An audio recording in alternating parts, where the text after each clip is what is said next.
All right, guys, with me today is Chris, and Chris is one of the syndicate members. And Chris is under some interesting new, I wouldn't call it challenges, but opportunities actually, that he's recently stumbled across. And he hit me up asking about maybe some advice to go through this new process. So essentially, Chris will walk us through what's been going on in his career. But it's a really exciting thing. And the reason why I wanted to bring Chris on this time as our featured producer is because this is common to all producers, no matter if you're new in this industry or like me, I've been in this for almost 10 years, or people that have been in this industry even longer than me. They deal with these kind of issues all the time when they're introducing themselves to new clients and new production companies. So Chris is a great example of essentially what you could be going through when you get started in this business. And even like we'll talk about in this interview, Chris had asked me about what I would do in this situation. And even though Chris is brand new to this business, he's only been in it for a few months here, and I've been in it for many years, I would have the same questions that Chris would have. So he had some great, awesome, pointed questions that I think we should definitely talk about in this interview, so you guys know getting into this business that there is no such thing as a dumb question or not wanting to seem like you're too much of a newbie, that you don't really know what you're doing. If you're unclear about anything in this industry, it's always best to get clarification on that. And so that's what we're going to talk about today. So Chris, welcome. Thank you. Thank you. Yeah, so basically I've been after this company for quite a while. I think really before I even got started, I was hassling the president of this company. I got his name, and I politely hassled him to meet with me. We met. He said he was going to send me some stuff. He never did. And I was starting to get discouraged. I was like, wait a minute. He said he liked my stuff. What's going on? And so I says, listen, I don't know. Things happen. Do you still want to send me? Do you still want to do it? Do you want to give me a shot?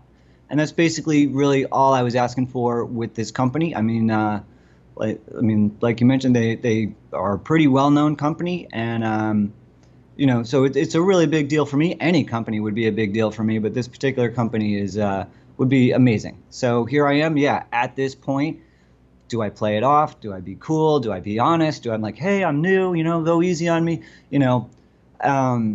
So essentially, they came to you and actually finally gave you the shot that you were looking for. They said, "Hey, we got a gig for you." Now, was it a custom gig or is it an album gig? What kind of gig was it? They didn't specify whether or not it was custom, which is why I'm a little bit curious as to the fast turnaround, because it does seem a little fast for a custom gig. Not like I have all that experience, but it just seems a little quick. Was the turnaround? It was what, 3 days, right? 2 or 3 days? Well, I got the email Tuesday night. So I had to sign the contract, get it signed back, and I'm still, hopefully the brief should come within the next few minutes. And that was really my question. I'm like, sure, I'm in, but what do you want, And so I'm sort of sitting here in a quandary, like, oh, what do I have? Can I compose something in quick? What am I going to do? And I'm at a point of no man's land because I don't know what they want. Gotcha. Now, when they approached you, they had used a particular phrase as far as the music they were looking for. And what was that phrase? It was a pop banger. So I researched on Google pop bangers and came up with like Shakira, Katy Perry. Of course, every song sounds completely different. Right. Now, the term pop banger is very vague. It could mean anything from a hip hop, top record. It could be a Britney Spears. It could be NSYNC. Pop banger is very, very generic and kind of vague. So one of your first questions you had asked me was, what do you think that means and where should I go with that? And my answer is I have no idea, actually. So that would be one thing that, even though you're new in this industry, but I've been in this industry for a while, I'd still ask that question. So there is no dumb questions when it comes down to what music do you want, right? And right now you're trying to please the client, which is this new company. So what exactly do you mean by pop banger? Now, we've talked a little bit about how there's a lot of people in this business who are not musicians, so they don't have the lingo that you and I have. They can't specify genres. They can't specify maybe feelings or emotions or instruments or anything like that. A lot of people do, and the ones that you work with for a long period of time, even if they can't communicate, what they should be able to do is provide references, right? They should be able to send you to a YouTube link or to a particular song, or just at least name it, whatever it is, so you can look it up. Right. So That's good to that know. is never a dumb question. That's never something you should shy away from. If you're ever on, even if they give you a brief, right? Let's say they give you a brief and the brief is vague, which definitely can happen. Well, they'll say, we want something pop and we want something that bangs, right? And they kind of give you all these really vague, it's a very long description, but the description is just not leading you anywhere specific. Even in that situation, I always ask for clarification, or even better, what's better than people writing or talking is a reference track, right? To tell you, this is the sound, this is the song, this is really what we're going for. Something that has this fierceness or this intensity or whatever the thing is that they're looking for their particular project. So that's first and foremost. Never be shy from asking for references or what they're looking for, because when you assume what they mean by that, 8 times out of 10, you're not going to get it. Maybe 9 times out of 10, you're just not going to get it, because pop banger is just way too big, way too vague. And for you to just stab in the dark to think, well, I hope you like this, you're not going to do yourself any favors, because you're not stacking up sort of the chances of success very high for yourself. But if they give you a reference file or a reference song, you can literally pull that into your session and take those sounds, take that style, take that BPM, the drum beat, right, and really emulate exactly what they're going for. The closer that you can nail them down and wiggle them into a corner of like, this is what you're looking for, maybe a range, right? Maybe not a particular track, but just sort of a range of 4 or 5 tracks, your chances of success just exponentially go up. So that was a great question. And I don't think anybody, no matter how long you've been in this business, even if you're brand new or you've been in it for decades, should always get those references. Now, you also had another question about contracts, because like you said, they sent you this opportunity, which was vague, on Tuesday night, and they said they want it by Thursday. So they didn't send a lot of information regarding a contract. Is that correct in the initial one? Initially, they said if I was interested, then they would send a contract right over. They did, and of course, Murphy's Law, my printer died. So I ran to my office in the middle of the night and went over there and did everything and sent it back, and they sent it back to me this morning, all executed. I mean, the contract, is 7 pages. It was definitely, it defined everything that they wanted in terms of, the exclusivity and stuff like that, because they own your track when you're done, when you write for them on a work for hire thing. So whatever I do have, even if that's actually a question I have. If I submitted something that has not ever been exploited, because that was something that they mentioned in the contract. So for example, like if one of the songs that we did for you or for the syndicate that didn't get selected, does that count as exploitation? If it's on SoundCloud, does that count as exploitation? So should I not submit to these guys a song? I mean, if I wanted to submit more than one, I'm guessing they'll take 3 or so. So I don't know. What do you mean by exploitation? I'm not exactly sure on the question there.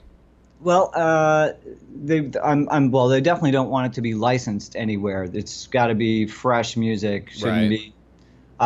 So part of the clause was that it hasn't been purchased or exploited in any other way or in any other form. Gotcha. So you're saying if you had a track, let's say on SoundCloud previous to this opportunity, is that exploited? That's a great question to ask them. You should never assume, but typically exploited is normally referring to commercial use, right? That somebody else has been able to license it or use it, publish it, something like that. Again, definitely let them know, though. I think this is a question I've gotten from a few syndicate members, which is a great question. They say, hey, if we get a track placed in a library, can we still put that track out like as a demo to show other people what we do? First and foremost, talk to the library, right? Talk to whoever you've licensed it to and ask them, because I've had situations where I've assumed that they would be cool with that. They find my stuff on SoundCloud or my website and they go, you know what?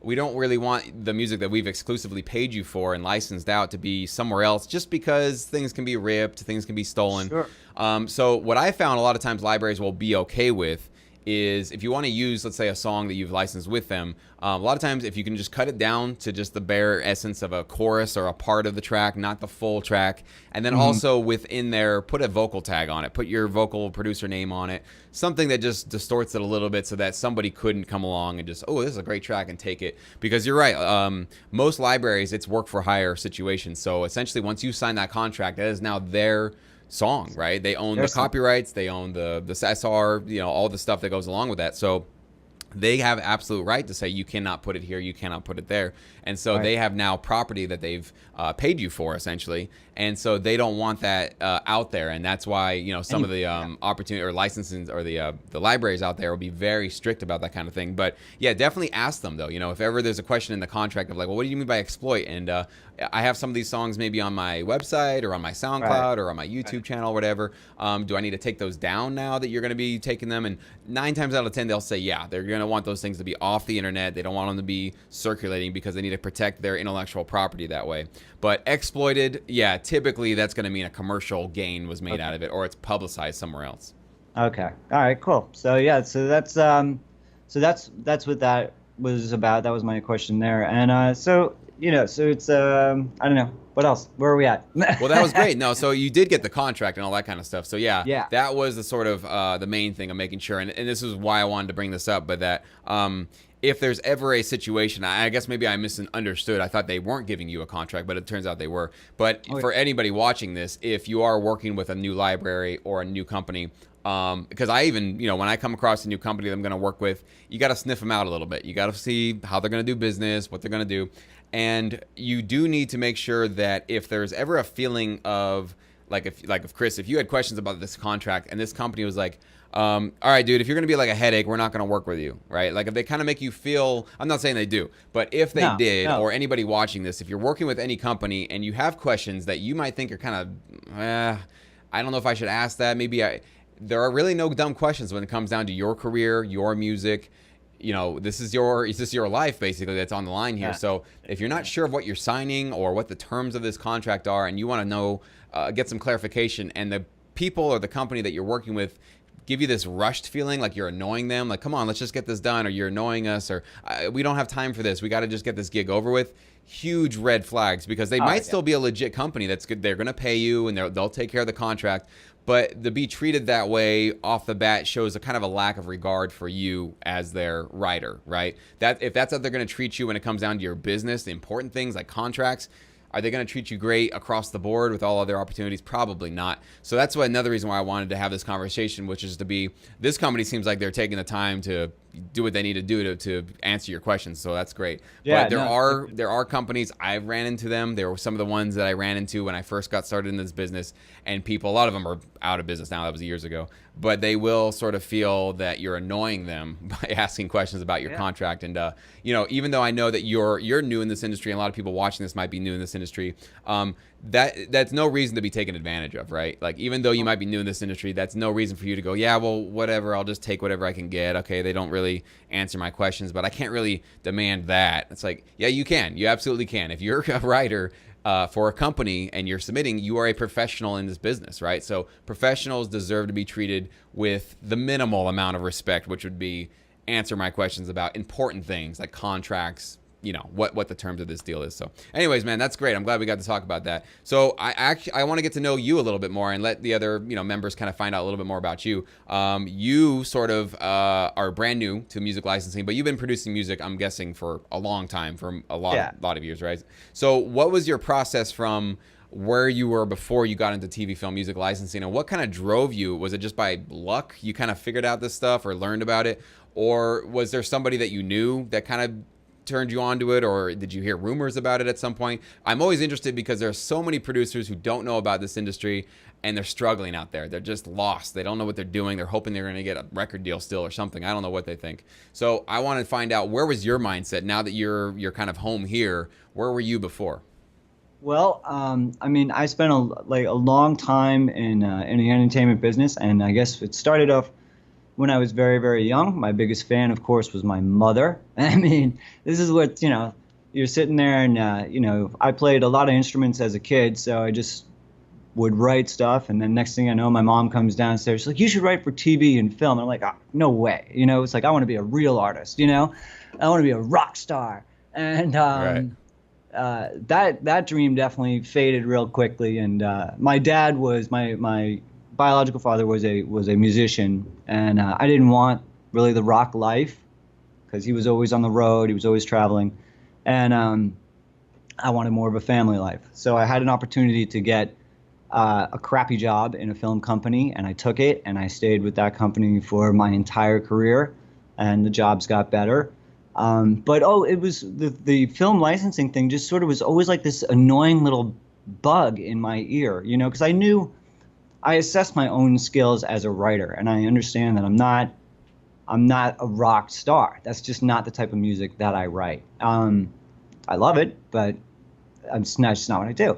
Um, so one day, the company I was working for was producing a film, and I took the dailies and I started to just write to it just to see if I could do it. They didn't ask me to do it, and I didn't get the gig, obviously, but it was just something that I tried. And the more I thought about it, the more I was like, well, maybe there is a career. Obviously, there are guys out there like Mark Ishams and Hans Zimmers that are creating music that is more along my genre, more of emotional feel, more of, cinematic, I guess. So uh, that's really how the process started. And then as my company started to look like it was going downhill, and I got a Mac, I went from PC to Mac. It came with GarageBand, and I'm sure this is the process for a lot of guys. I mean, they realize, and women too, of course, but a lot of people, then they realize that they can put their ideas into something far more tangible relatively simply. I mean, you don't need all the recording equipment and all this other things, so you can have all these things. And then I started to sort of think that maybe I can do it. Maybe there is a shot, where something I can do where fit, and maybe there's a career there. So I started to research it, and it was always in the back burner still. And then when the company tanked, and I was like, wow, what am I going to do? I'm like, I'm in my 40s. I'm trying to start over, and it was either this or open another snowboard shop, which was a terrible idea then, still a terrible idea today. So this is it for me, and for me, I think it's more important. I always had this proverb: "Do what you love, the money will follow," type of thing. And yeah, you got to make sacrifices. Maybe you don't need that new plugin. You probably don't. Maybe you don't. Whatever. If you got to skimp, you got to skimp. But if it's where your passion is, I really don't think it matters what you're doing. I mean, if it's needlepoint, if that's your passion. Couldn't agree more. Yeah, because there are obstacles in this industry. There are big road bumps. Obviously, the stress you're under right now, which we're not going to take too much more of your time because you need to go get back to making music. But yeah, if you don't love this stuff, it's just not going to work out. Like it's not going to happen because you'll hit too many road bumps, and those it's sort of like the risk reward ratio. If you're not getting enough reward out of this, like you're not feeling good about just the process, right? And I've talked about this many times that if you're in this for money, if you're in this for fame, if you're in this for just exposure, those things are like sort of like you said, they're the side effects of loving to do and produce high quality music and constantly challenge yourself. But the real payday is in your studio making the music and chasing it and going for it. That's for me, that's always been the real.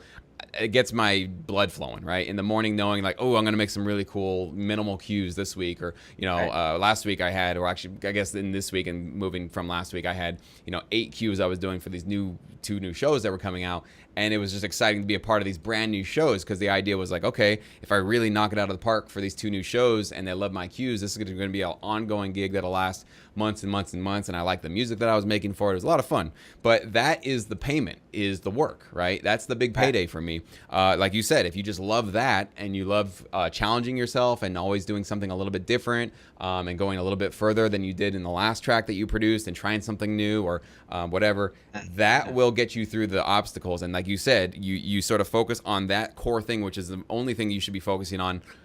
Yes, the success, the exposure, the royalties, and the solid relationships. One day you'll just kind of wake up and realize you have a lot going on for yourself. It won't really seem so obvious, And you're in the beginning stage, which is so exciting for where you are right now, where you're in the sort of beginning stages of opening up relationships and going for it. And hey, even if this one doesn't work out and you don't get this one, you have a bright future, man, because you have this sort of tenacity of like, I'm gonna, like you said, you were bothering the guy, going like, I'm gonna get in your company, I'm gonna do this, and that's, you know, that's kind of what it takes. Like, you have to just be relentlessly, you know, not like pushy, not annoying, but just not giving up, right? And then whatever happens with this opportunity, let's say you keep working with him, awesome. Maybe you can open up now another door, try to build another situation. Before you know it, you have just, you know, and all you need really, I mean, in my career, again, I'm always speaking from my experience. I know many guys probably have different situations, but, you know, I'm really working with 2, 3, sometimes 4 people max at a time. Pretty much 2 or 3 is really where it maxes out. Once in a while, I have these kind of peripheral people that they give me a gig once or twice a year, and that's all I hear from them. But my core group of guys that I'm always working with is 2 or 3 of them, really. And they just keep feeding me. I keep giving them music, and we just get this great relationship built. And that's where it can come. That's where your full-time income can be. So, you know, this could be possibly your first relationship built up. Sometimes one relationship is all it takes. Like you said, this is a big company, and maybe they have enough work that'll keep you fed. But if not, you know, you get a couple other ones built. So I think you shared some great wisdom there. I'm sorry. I did have one other question, if you don't mind. Please, yep. I mean, when I, at this point or any point, when you're, you know, you want to, even for you guys, I want to nail this brief. I mean, and so, I mean, I've sort of come up with like a basic formula, which is sort of like tempo, instruments, structure, and emotion. It's basically the 4 things that I'm going to look for. I mean, if there's any other input that you can give me to nail, I mean, I want to nail this brief. It's a huge payout. I really want to get it. So, am I missing anything? Those are great. I like that you broke those down into those 4 categories. I mean, like I said, I think getting the references, like you said, they're going to be sending you something soon here, or a little bit more detailed info, hopefully. Hope so. Yeah. I mean, even if you could just say like, listen, even if you don't have a reference, can you give me like a song title or an artist? Maybe not, even not a song title, but just even an artist. Like, who, when you say pop, I mean, is that hip hop? Is that dance? Is that EDM? Just give me an artist that you guys have in mind, just something, so that I know I can get a little bit closer to it. So, I think you have a great approach there, kind of breaking it down into what those are. Now, what I will say is why I always recommend a lot of my students get into splice.com, is because you can literally go through, let's say they finally give you a particular artist or a song. I would go through, listen to those drums, listen to those synths, listen to everything going on, go on Splice and find something that sounds very close to it, right? Don't reinvent the wheel. Don't think like, well, I don't want to rip them off. I want to do something completely original. You know, you are going to originally create a melody and a chord progression. You obviously cannot use somebody else's melodies or chord progressions or leads. That would be copyright infringement. You don't want to do that. But if they're telling you, you want to make this money? We want something like this. Well, then steer everything in that direction then. Like whatever snare they're using, if it has a snare with a long tail, go find on Splice, type in snare, try to find the exact sound you want, or the kick. Really making sure that you use the right samples. I would say that's before anything else that you mentioned there, which was tempo, what was it, structure, emotion, and the 4th one? Tempo, structure, emotion, and instruments. Well, there you go. I would put instruments at the top then. Samples, instruments. That would be the first thing I would do. Because if you have the right tempo and the motion, all that kind of stuff, but you're using, you know, cheesy samples or drums that don't hit as hard, they don't sound as modern or as dynamic, it's going to get passed up. It has to, the track has to feel good. It has to sound good. And what I would do is A/B test the hell out of it, right? Play a pop track from today, a top 40 track, play your track. Play another top 40 track, play your track. Does your track feel the same? Is it as loud? Are the drums hitting as hard? Is the low end of your mix as warm and as together as theirs is?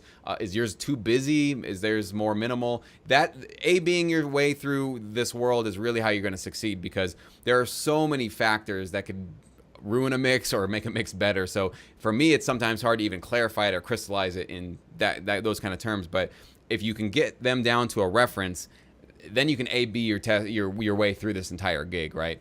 A/B test. A lot of times what I'll do is I'll break it down into like literally just a kick. So I'll find their kick pattern. Let's say they just have a 4 on the floor. Boom, boom, boom, boom. I go find a kick that sounds similar.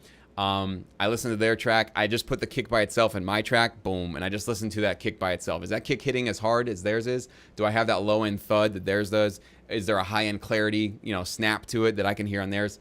That's the kind of thing you got to do. Just back and forth, back and forth, back and forth the entire time through. Add the snare. Make sure that your snare is snapping as hard as theirs is.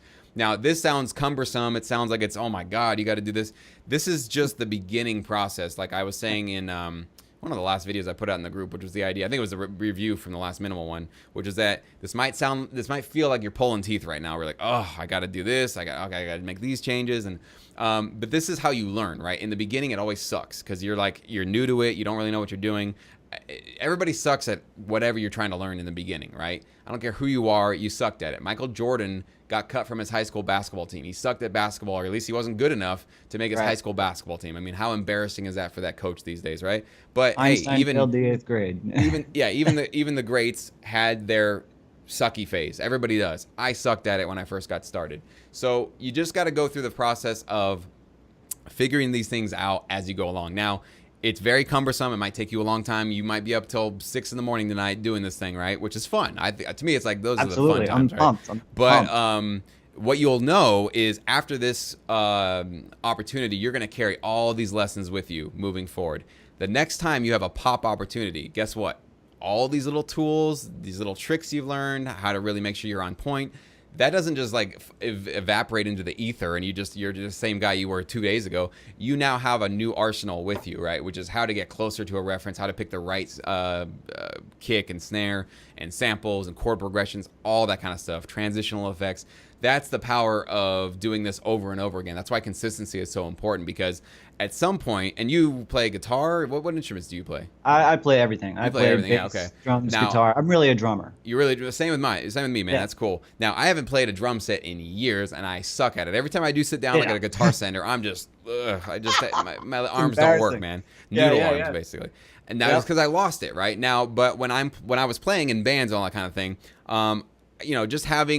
I was touching the drums probably every day, every other day. I was doing it a lot. I didn't lose any skills, and it was just all second nature, just there for me to have. So it's the same thing with producing. You got to get your hands on your keyboard pretty much every day if you can, if every other day if you can't do that, as often as possible, so that you can constantly have this sort of skill set growing up around you. So it's not like pulling teeth every time, because at some point, I still use reference tracks, even though I don't really probably have to at this point, but I still use them because I always want to make sure I have a roadmap of what I'm doing. But at some point, it's going to be like just like butter. You're going to know exactly where to get your samples, exactly where to get this, and you're not going to have to do this entire A/B process. But you got to start here. This is where you got to start. Oh, absolutely. I want to nail it. I mean, if it wasn't, I got to say honestly, if it wasn't for joining you guys, because you give all of us so much stuff to work on, and that last pop thing that we all submitted for really gave me the confidence to even approach this project, which I'm hesitant, but I'm going for it. But you're going for it, man. That's awesome, man. I appreciate that. Yeah, that's the whole point of the group. We want to like support each other, and a lot of things. Another thing I want to really stress too is the homework assignments, which I know that you submitted to the last one, but I want more members to do it, because even though they're not licensing opportunities, they're not the sexy thing. Everybody wants to get their placements. I understand that. But the homework assignment is that thing that we can really nail down one tiny little particular skill. And I know it seems like, oh, but it's just such a small thing, and there's no licensing gig attached to it, so what's the point? That's how you get better, though, is you have to just work on one little tiny thing at a time. Before you know it, like I said, you won't even realize it. You'll wake up one day and go, holy crap, like I have all these skills. I know how to do so much. And all these tracks. And all these tracks. Oh my God, I've written like 20 tracks because of the group. I mean, it's crazy. There you go. And your productivity goes through the roof. And that is actually one of the biggest things that I'm glad that you're getting out of the group. Is just that I put out that poll the other day just asking, I'm curious, like, how many more tracks are you guys producing being a part of this group as opposed to before? And the majority was at least 2 or more. So I was like, wow. And that's per week. So I'm like, okay. Yeah. So people are actually, and I think obviously the licensing opportunities help that, the homework assignments do. But yeah, just the idea that we're a part of a community that's just trying to get better at this kind of thing. I'm glad that you guys are picking up on that. So that means a lot to me. It's a numbers game, right? I mean, so the more tracks you build, I mean, the more you have to offer people. I mean, these are all tracks, you've written this month, let alone this year. And, it's hard to do that on your own without somebody saying, okay, I want this sort of a direction, I mean, that's really what makes it. Like if I just had to sit here and just try to come up with music every day out of my own head, it's totally different than somebody saying, okay, I want this, give us a direction. And that's really where you start accumulating the amount of tracks you need to have to play the numbers. That's it. But it's got to be good, so I'm waiting for some good ones. Absolutely, man. No, that's it. That's how it is. Yeah, building the numbers, and then every single track getting a little better, a little better, a little better, a little better, to the point where, like, creating, success needs to be a habit, right? Creating high quality tracks and being consistent with your production should start being your habit, right? And it will be the longer you do this, right? The more you keep at it, even when it doesn't feel good, even when it's challenging, even when it might be a little bit confusing. The more you just stick with it, stay in front of your computer, stay in front of your keyboard, and keep at it, you'll start developing just great habits, right? It's like, it's a weird thing to think of how, just going from my experience in this business to being from where I was when I started, going, I don't know, maybe I'll make some side income. Maybe I'll kind of pay my grocery bills with this. Maybe a utility bill at some point. That'd be great. That's how small I was thinking in the beginning, just because I was like, I'm not the best, and there's people that are better than me, and I don't know, and that kind of thing. And these days, basically, I can't lose. Like, there's no way I won't succeed now in the industry, because my royalties and my income has been so consistent now for so many years, and my relationships are so strong that I just don't have that fear anymore. And that's kind of what I want to convey to you guys, not to brag or whatever, but I want to convey it to you guys that I've been exactly where you are, where you're not sure it's going to work out. It's there's other people that are better than me, and I don't know. I'm not that great at this or not that great at that. I was there, right? Just speaking for myself, but even other people that I know that do this, some of my peers that have been doing this as long as I have, they were there as well. I mean, we all have a little kernel of you can call it talent or just a skill, whatever it is. Even if you're not completely polished as a producer, you love making music and you have something to share. And I know you have that, obviously. And as long as you have that kernel and you're willing to put into work, you can get to the point where you're not going to be losing any sleep. You're going to know you got income. You're going to know you have the royalties coming in. But, again, it takes work. It takes consistency and showing up all the time. And it looks like you're obviously on your path to that, man. So that's great. Oh, I hope so. Like I said, I mean, I'm dedicated, and it's a labor of love. I mean, it's just, like I said, it's the greatest thing to wake up and do that and think that maybe you are creating something of value. I mean, if one song can get you $1,000, 3 songs a month can pay your rent. If you really slam it. I mean, of course, but it's nothing's a guarantee. And I mean, it's you got to love it. If you don't love it, it's not gonna happen. That's awesome, man. Thank you, Chris, so much. I appreciate you taking the time today, and I know that everybody probably got tons and tons of value out of this, man. So you definitely have added to our value for sure, and everybody here I know appreciates it. So thanks, man. Thanks for all your help, my friend. Got it.